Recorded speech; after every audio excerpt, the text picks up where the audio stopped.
आज आपण पाहणार आहोत अत्यंत हेल्दी, चविष्ट आणि झटपट होणारी टिफिन रेसिपी सोयाबीन खिमा। तर पहा, अगदी 10 मिनिटात होते। तर सर्वप्रथम आपल्याला सोयाबीनचा भुगा घ्यायचा आणि अर्धा तास कोमट पाण्यामध्ये भिजत घालायचा आहे। त्यानंतर कढईमध्ये तेल गरम करून त्यामध्ये जिरं, कोथिंबीर, मिरची यांची फोडणी करून घ्यायची आहे। त्याचसोबत 1 चमचा आलं लसणाची पेस्ट टाकून आपल्याला 1-2 मिनिटं ती छान अशी परतून घ्यायची आहे।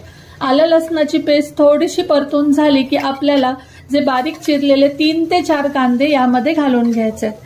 कांद्याला सोनेरी रंग येईपर्यंत परतायचं आहे आणि त्यामध्ये नंतर 1 चमचा आपल्याला बेसन टाकून घ्यायचं आहे। बेसन हे कांद्यासोबतच परतायचे, त्यानं बेसन जळत नाही आणि छानसं ते ब्राउनिश रंगावर येईपर्यंत आपल्याला परतून घ्यायचं आहे। त्यानंतर नेहमीप्रमाणे अर्धा चमचा हळद, 1 चमचा लाल तिखट आणि 1 चमचा धने पावडर आपल्याला यामध्ये घालायची आहे आणि व्यवस्थित असं परतून झाल्यानंतर थोडंसं आपल्याला यामध्ये चवीप्रमाणे मीठ घालून घ्यायचं आहे। मीठ हे तुम्ही तुमच्या अंदाजानुसार घालून घ्यायचं आहे। आता हे व्यवस्थित थोडंसं परतत आलं, तुम्हाला जरी हे ड्राय वाटत असलं तरी यामध्ये पाणी घालायचं नाहीये, कारण सोयाबीनमध्ये पाण्याचं प्रमाण असतं। तर बघा, मी इथे सोयाबीनचा जो भुगा मी भिजवून घेतला होता अर्धा तास, तो मी यामध्ये घालून घेणार आहे आणि आता मी हे छानसं परतून घेत आहे।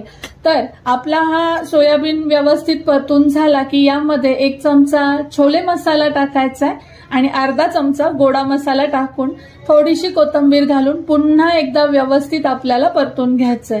तर आता सोयाबीन मध्ये मुरलेलं पाणी यामध्ये छानसं राहतं आणि अजिबात ही भाजी ड्राय वगैरे होत नाही।